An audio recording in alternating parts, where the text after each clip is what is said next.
কোরআন শিখলে কতটা সম্মানিত হবেন। দেখেন একটা হাদিস আপনাদেরকে শোনাই, নাসাই এবং ইবনে মাজাহ এই হাদিসটি বর্ণিত হয়েছে। নবীজি বলেছেন, ইন্না লিল্লাহি আহলিনা মিনান নাস। নবীজি বলেছেন, নিশ্চয়ই মানুষের মধ্যে কিছু মানুষ হলো আল্লাহর পরিবারের লোক। সুবহানাল্লাহ কইতে মন চায় না? নবীজি যখন এই কথা বললেন, সাহাবীরা তখন বললেন, ওয়া মান হুম ইয়া রাসূলুল্লাহ সাল্লাল্লাহু আলাইহি ওয়াসাল্লাম। সাহাবীরা বললেন, ওগো আল্লাহর নবী, আপনি কোন মানুষদেরকে আল্লাহর পরিবারের লোক বললেন? নবীজি তখন বললেন, আহলুল কোরআন হুম আহলুল্লাহি ওয়া খাসসাতুহু। আহলুল কোরআন যারা, অর্থাৎ কোরআনওয়ালা যারা, কোরআন শিখে, কোরআন বুঝে, কোরআন মানে যারা, কোরআনওয়ালা হলো তারা। আর কোরআনওয়ালা যারা আল্লাহর পরিবার, অর্থাৎ আল্লাহর খাস, আল্লাহর প্রিয়, আল্লাহর নৈকট্যশীল বান্দা হয়ে যায় তারা। আমরা আল্লাহর প্রিয় বান্দা হতে চাই কি চাই না? তাহলে কোরআন শেখার দরকার আছে না নাই? কোরআন শিখলে আপনি এত বেশি সম্মানিত হবেন, এই কোরআন কিয়ামতের দিন আল্লাহর কাছে সুপারিশ করবে। তিরমিজি শরীফের হাদিস, আল্লাহর নবী বলেছেন, ইয়াজিউল কুরআনু ইয়াউমাল কিয়ামাহ। কিয়ামতের দিন কোরআন এসে বলবে, রব তোমার এই কোরআনওয়ালা বান্দাকে তুমি বেহেশতের কাপড় পরাও। সুবহানাল্লাহ। আল্লাহ তোমার এই বান্দাকে তুমি বেহেশতের কাপড় পরাও, বেহেশতের সুগন্ধি দ্বারা সুগন্ধি যুক্ত করো, তোমার এই বান্দার উপরে তুমি সন্তুষ্ট হয়ে যাও। কোরআন যদি কারো পক্ষে দাঁড়িয়ে যায়, তাকে যিনি মাফ করে দিবেন তিনি কে? কোরআন শিখলে দুনিয়াতে সম্মানিত হবেন, আখিরাতে সম্মানিত হবেন। শুধু নিজে কোরআন শিখলে হবে না, নিজের সন্তানগুলোকেও কোরআন শেখাতে হবে। আমরা যখন আমাদের সন্তানদেরকে শিক্ষা দীক্ষা দিব, সবার আগে আমরা আমাদের সন্তানদেরকে কোরআন শেখাবো। কি শিখাবো? Teach your children the Holy Book Quran. The Holy Book Quran will teach your children everything.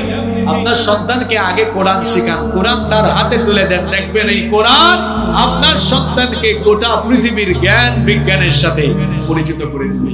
আমরা অনেকে আছি আমাদের বাচ্চাদেরকে ছোটবেলা কোরআন শেখাই না, এজন্য এই বাচ্চাগুলো মানুষের মতো মানুষ হয় না, চরিত্রবান হয় না। শোনেন, ছোটবেলা যদি বাচ্চাদেরকে কোরআন না শেখাইয়া সব শিখায় ফেলেন, এটাকে ডাক্তার বানান, অসুবিধা নাই।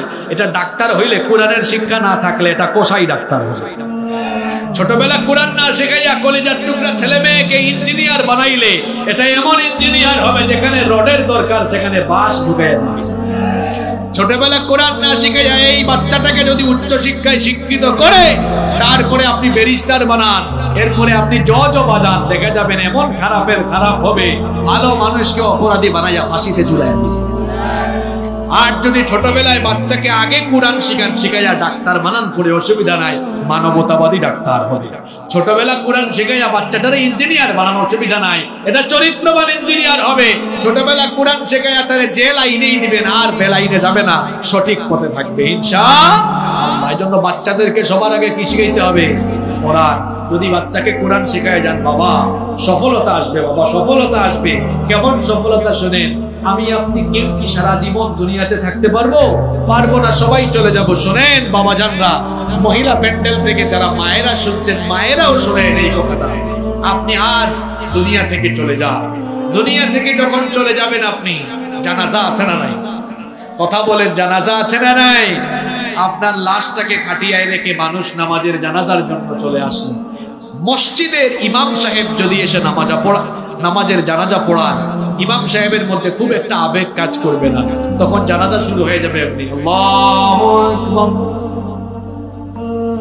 আল্লাহু আকবার, কোনো আবেগ নাই। কারণ এই যে লোকটা মারা গেছে তার সাথে ইমাম সাহেবের রক্তের কোনো সম্পর্ক। ভাবুন তো, ইমাম সাহেবের জায়গায় আপনার নিজের ছেলে দাঁড়িয়েছে। নিজের কি? জোরে বলেন, নিজের কি?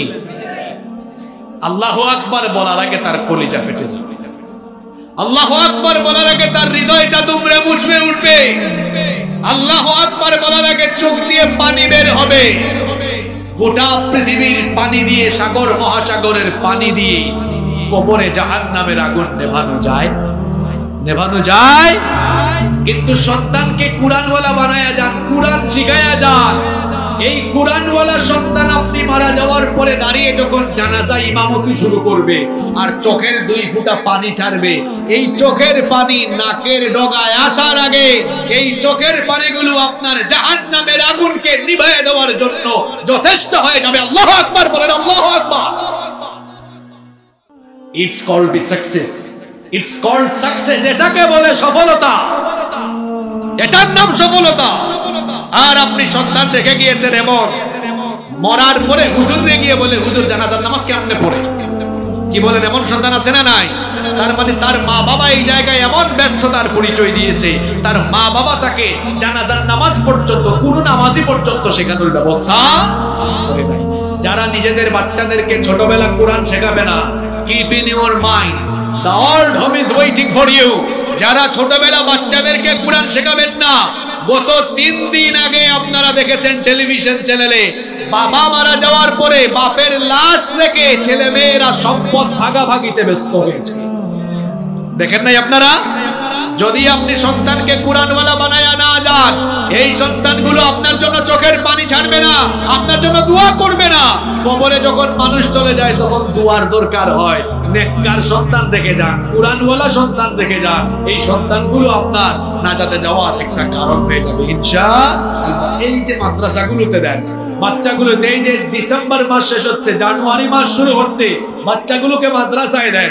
অনেকে মনে করে মাদ্রাসায় দিয়ে কি হবে, মানুষের সব হাঁস মুরগি খাইয়া একদম সমাপ্ত করে ফেলবে, শেষ করে ফেলবে। আমরা নিজে মাদ্রাসায় পড়েছি, আমার এক ফ্রেন্ড, আমার সহপাঠী, আমরা একসাথে পড়েছি মাদ্রাসাতে পড়ে, আজকে সে মিনিস্ট্রিতে চাকরি করে। আমার ব্যাচমেট, একসাথে আমরা দাখিল পরীক্ষা দিয়েছি। তো মাদ্রাসায় পড়ে আমার ব্যাচমেট মিনিস্ট্রিতে চাকরি করে। আমার কিছু ফ্রেন্ড ইঞ্জিনিয়ার আছে, আমার কিছু ফ্রেন্ড ডাক্তারও আছে। আমি তো এই লাইনে এসেছি, কিন্তু মাদ্রাসা থেকে আজকে মাদ্রাসার ছেলেরা ভিন্ন ভিন্ন লাইনে যাচ্ছে না? যাচ্ছে। তো আলিম পাশ করার পর বিশ্ববিদ্যালয়ে যখন অ্যাডমিশন টেস্ট হচ্ছে, আমার মাদ্রাসার ছেলেরা সব সময় ঢাকা বিশ্ববিদ্যালয়ে দেখেন না, প্রতি বছর কলেজের ছাত্রদেরকে পেছনে ফেলাইয়া দেয়া এই মাদ্রাসার ছাত্ররা বিশ্ববিদ্যালয়ের ভর্তি পরীক্ষায় ফার্স্ট হয়ে যাচ্ছে। ভয়ের কারণ নাই, মাদ্রাসার পরেও ডাক্তার হবে, ইঞ্জিনিয়ার হবে, মিনিস্ট্রিতে জব করবে, ডিসি এসপি অফিসে ঢুকবে, কোনো ভয়ের কারণ